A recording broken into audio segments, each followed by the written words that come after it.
ஒரு சூப்பரான முள்ளங்கி எறா குழம்பு எப்படி செய்கிறதுன்னு பார்க்கலாம் வாங்க. Welcome to my channel Vidyavi. சட்டியில் நல்லெண்ணெய் ஊற்றி வடகம் போட்டிருக்கேன் தாளிப்புக்கு. உங்களுக்கு தேவைன்னா ஒரு 4 வெந்தயம் சேர்த்துக்கோங்க. வடகம் நல்லா பொரிஞ்சு வந்த உடனே கருவேப்பிலை சேர்த்துக்கோங்க.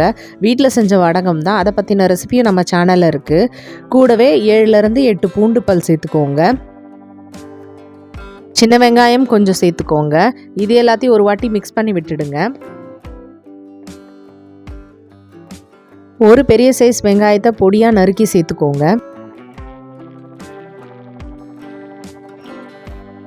வெங்காயத்தை நல்லா வதக்கிக்கோங்க. ஒரே ஒரு பழமான தக்காளி சேர்த்துக்கோங்க. இதையும் ஒரு வாட்டி நல்லா மிக்ஸ் பண்ணி விட்டுடுங்க. அடுத்து மஞ்சத்தூள் சேர்த்துக்கோங்க. கல்லுப்பு சேர்த்துக்கோங்க. எல்லாத்தையும் ஒரு வாட்டி நல்லா கலந்து விட்டுடுங்க. இப்போ காயெல்லாம் நல்லா வெந்து வர்றதுக்காக நான் லிட்டு போட்டு மூடிடுறேன். ஒரு 3-4 நிமிஷம் கழித்து பார்த்தீங்கன்னா எண்ணெயெல்லாம் பிரிஞ்சு வந்திருக்கும். கட் பண்ணி வச்சுருந்த முள்ளங்கியும் நான் சேர்த்துக்கிறேன். ஒரே ஒரு முள்ளங்கி தான் எடுத்திருக்கேன்.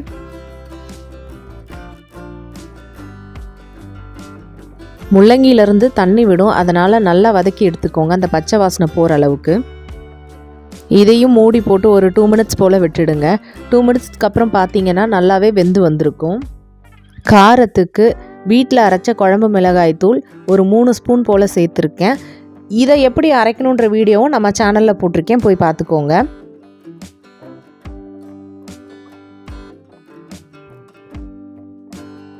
ஒரு வாட்டி கலந்து விட்டுடலாம். மிளகாய்த்தூள் ஸ்மெல் போகணுமேன்னு சொல்கிறதுக்காக மூடி வச்சு ஒரு 2 மினிட்ஸ் போல் விட்டுட்டேன்.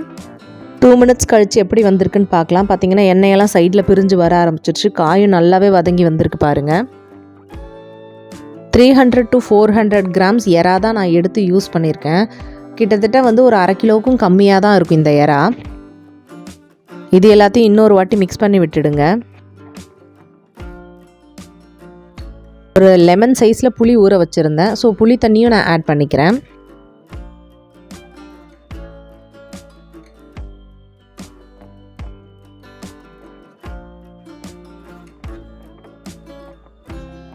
இப்போ இது எல்லாத்தையும் ஒரு வாட்டி கலந்து விட்டுடுங்க.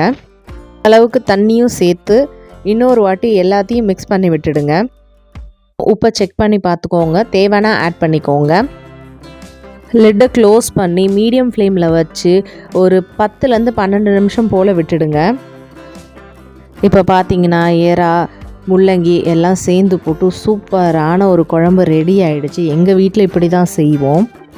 எறா குழம்பு செஞ்சோம்னா இட்லி, தோசை, ரைஸ் இந்த மாதிரி எல்லாத்துக்குமே நாங்கள் எடுத்துப்போம். எனக்கு தெரியும் நீங்கள் எல்லாருமே வெயிட் லாஸ் வீடியோஸ் தான் வெயிட் பண்ணிகிட்ருக்கீங்கன்னு. நிறைய பேர் பிசிஓடி, பிசிஓஎஸ் இந்த மாதிரி எல்லாத்துக்குமே கேட்குறதுனால diabetics, weight loss, PCOD, PCOS எல்லாத்துக்கும் சேர்த்து தான் ரெடி பண்ணிகிட்ருக்கேன். அடுத்து இப்போ சாட்டர்டே சண்டேன்றதுனால மண்டேலேருந்து தான் அந்த சீரீஸ் ஆரம்பிப்பேன். ஸோ சப்போர்ட் பண்ணுங்கள் ஃப்ரெண்ட்ஸ். Thank you so much.